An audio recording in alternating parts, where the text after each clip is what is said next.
Lightly armed, she brought an entire arsenal ready to explode. Classified appendix to Durham's report from May of 2023. Let's see. Reveals strong evidence that the FBI covered up a plot by the Hillary Clinton campaign to amplify ties between Trump and Russia. That the FBI covered up the plot. This is the new piece of it that's being dropped today, because we knew Hillary did it. And Fox Digital had reported earlier this week that we were going to see this annex, and it was going to suggest the FBI knew that she was going to do it and then covered it up. And that's where we're going now with this, that Kash Patel said he found the Durham appendix and thousands of other documents inside a burn bag in a secret room at FBI. Stop scrolling and listen, because what you're about to see isn't politics as usual. It's a detonation. In the next few minutes, you'll watch the untouchable image crack, the spin machine seize up, and the receipts hit the table. You'll learn exactly which pressure points triggered the meltdown, how the narrative flipped on live air, and why the fallout matters far beyond one interview. If you've ever wondered what happens when a career built on control collides with cold facts and a relentless cross-examiner, this is your front row seat. Buckle up that I don't know who she thinks she is, but she sure acts like someone who believes she should have real power and that no one should question it. She even wanted her own presidential-style anthem. And somehow it happened. Fanfare for the First Lady. A theme Toddler. Every secret revealed made the spectacle even more shocking and impossible to look away from. Should be in jail. Literally, Hillary Clinton should be behind bars. And so should the people who worked for her who did this. This is so blatantly corrupt. She wanted to distract from her email scandal. She cooked up a plan to accuse Trump of being a Russian agent in order to distract from her own legitimate scandal. She made up a scandal about Trump. song. Let that sink in. It's the ego for me. The ego that refuses limits. The ego that demands a spotlight even when the stage is burning. So what happens when the queen of political spin finally loses control? Picture Hillary Clinton, the political fortress. Stone walls, iron gates, polished windows, suddenly taking fire from all sides. Not whispers, not half questions, but a full-blown barrage from Megyn Kelly, who doesn't toss softballs. She throws truth grenades.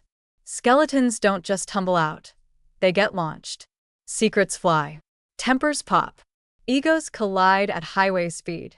Thought the scandals were buried? Think again. This is the sequel nobody asked for, and somehow the must-watch TV nobody can look away from that let's pull no punches. The marriage whispers? Ugly. The family myth-making? Exhausting. The carefully curated public image? Bulletproof until someone brings the right ammunition. For This woman should be in jail. Literally, Hillary Clinton should be behind bars. And so should the people who worked for her who did this. This is so blatantly corrupt. She wanted to distract from her email scandal. She cooked up a plan to accuse Trump of being a Russian agent in order to distract from her own legitimate scandal. She made up a scandal about Trump being a Russian asset. And they banked on the intel agencies working with her to perpetuate this lie, and it appears they were only too happy to assist. That's what this scandal's about. Pieces of it we knew. New pieces are coming in by the day thanks to these declassifications, and it's downright shocking. Do not believe that there's no there there. The people who are saying that are wrong. They're wrong. years, we were told the controversies were misunderstandings, the emails were a technicality, and the strangest connections were just networking. The fortress looked impenetrable. But tonight, the cracks glow red. Kelly walks in like a prosecutor with a color-coded binder. No theatrics, just documentation. She quotes the classified appendix to the Durham report from May 2023. Evidence, she says, that the FBI knew about a Clinton world plot to hype Trump-Russia ties and covered it. Then the twist. Kash Patel claims he found that appendix and thousands more documents in a burned bag in a secret room at FBI headquarters. Read that again. A burned bag. A secret room. It's the kind of reveal that makes a studio go silent before the collective gasp. Cue the political Jenga. Hillary tries the classic maneuvers: deflect, dismiss, demote. She turns but her emails into a punchline, as if the moon landing crowd and anyone asking tough questions belong in the same basket. Except this time, the joke falls flat. Kelly isn't laughing. Viewers aren't either. Each fact lands like a hammer on marble. Ping, ping, ping, until fissures curl through the facade. And then you felt it, didn't you? The temperature change. The smile tightened. The jaw set. The eyes darting for exits that aren't there. For a heartbeat, the mask slips. That practiced, polished calm curdles into something hotter, more brittle. She pivots hard into outrage, wagging the finger, accusing her critics of obsession. It's the political version of shouting, "Why are you still talking about this?" While standing in the middle of a fire you lit yourself, Kelly doesn't flinch. She keeps laying out timelines and money trails like stepping stones across a swamp. Suddenly, the long-running pattern comes into focus. The backroom calculations, the oh-so-convenient coincidences, the nothing-to-see-here explanations that never quite match the smoke pouring out of the door. And when the spotlight swings toward family brand management, the speeches etched itself into political history. Dream of going up to her and sitting down next to her, taking her in my arms and saying, "Look at me, listen to me. You will survive. You will have a good family of your own and 3 children. And as hard as it might be to imagine, your daughter will grow up and become the President of the United States. I am as sure of this as anything I have ever known. America is the greatest country." The soft focus covers, the 5th memoir, the endless tours of self-congratulation. The whole performance starts to look less like resilience and more like addiction to attention. Now here's where it shifts from uncomfortable to explosive. Hillary stops trying to float above it and goes nuclear. Voice sharper. Color rising. The rehearsed lines start looping, like a stuck teleprompter. She doesn't rebut point by point. She rages, grabbing every thread at once and tying herself into knots on camera. And the more chaotic she gets, the calmer Kelly becomes. No raised voice. No gloating. Just that deadly, surgical cadence.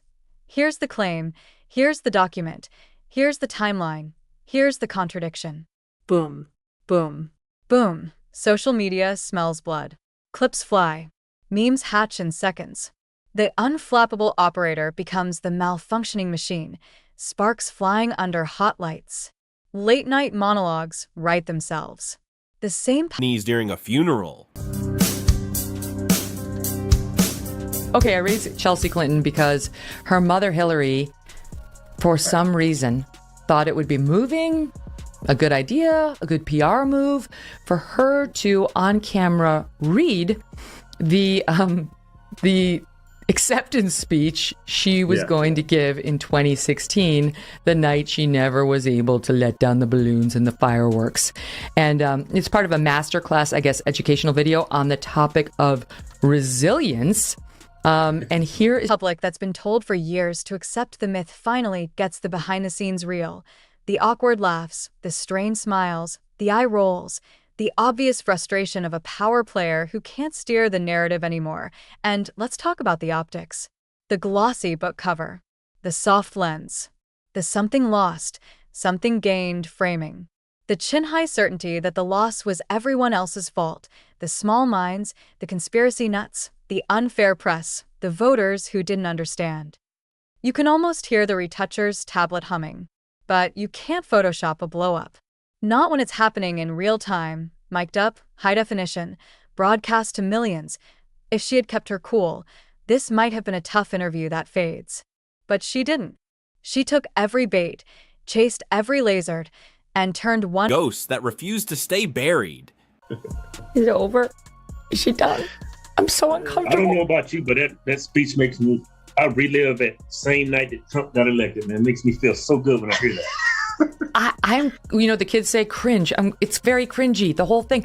And why, of all time, right, like for 4 years and beyond, we were always saying she's like a nice woman. Like she never expresses emotion. She had like hard segment into a supercut of self-inflicted wounds.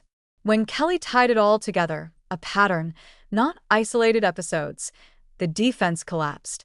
No more that was taken out of context. No more this is old news.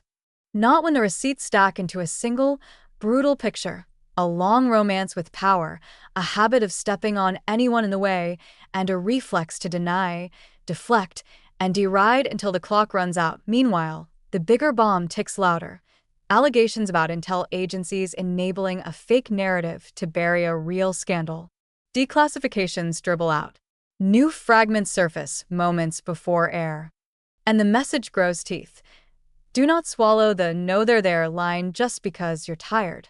Fatigue is the point. They want you worn down. They want you to shrug and move on. Here's the irony that stings. Hillary's entire career is the study of narrative control, disciplined message framing. Yet the harder she tried to steer this one, the faster it spun away. You could see the realization dawn mid-sentence. The old plays don't work here. Not with a host who keeps receipts. Not with a public that's seen too many nothing burgers turn out to be full-course meals. By the end, the fortress wasn't just dented, it was exposed. The moat was a puddle. The iron gates? Propped open by timelines and PDFs. Kelly didn't need to shout. She let the evidence talk and let the subject unravel. The result wasn't a spicy segment. It was a case study, a museum exhibit in how a myth collapses once the facts are allowed to breathe. And that's why this moment matters. It's not about one outburst. It's about a reckoning with the habits that built the outburst, the entitlement, the selective memory, the belief that if you scoff long enough, truth will get bored and go home. Tonight proved the opposite. The truth waited. Then it knocked. Then it walked in, and if you've made it this far, you know exactly what you just watched. Not a debate, but a demolition. Not a headline, but a hinge. The day the invincible image blinked on camera. The day the spin finally met steel. So if you want the rest of the receipts as they drop, if you want the follow-through, the documents, the timelines, the names, do the smart thing. Tap subscribe, hit like, drop a comment with the one moment that made your jaw hit the floor. Because this story isn't over. And now that the armor's cracked, the next hit lands harder.